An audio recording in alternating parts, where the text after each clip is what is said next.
కళ్యాణ లక్ష్మి షాదీ ముబారక్ పథకాలను కాంగ్రెస్ ప్రభుత్వం నిలిపివేసిందంటూ బీఆర్ఎస్ నాయకులు చెన్నూరు పట్టణంలోని తెలంగాణ తల్లి విగ్రహం వద్ద భారీ ధర్నా. బీఆర్ఎస్ వర్కింగ్ ప్రెసిడెంట్ కేటీఆర్, మాజీ ఎమ్మెల్యే బల్క సుమన్ పిలుపు మేరకు నాయకులు, కార్యకర్తలు పెద్ద ఎత్తున ఈ కార్యక్రమానికి హాజరయ్యారు.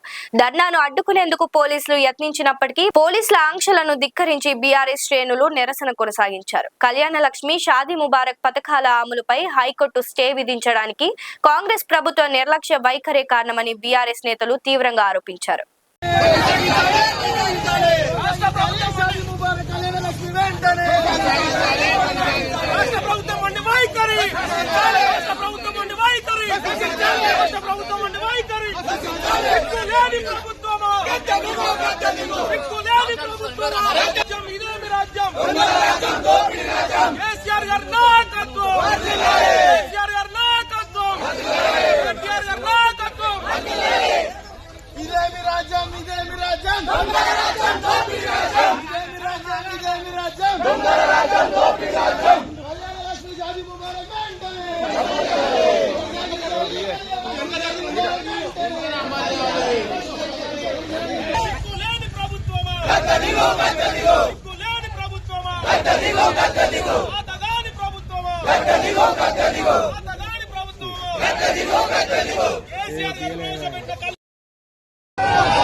అరాచక ప్రభుత్వం మాట్లాడరావు.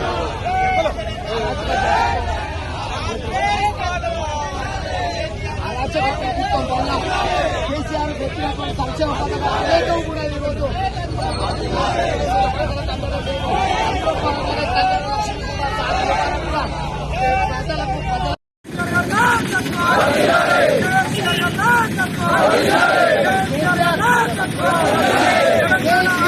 లైక్ చేయండి, షేర్ చేయండి, సబ్స్క్రైబ్ చేయండి. మరిన్ని వీడియోల కోసం బెల్ సింబల్ పై క్లిక్ చేయండి.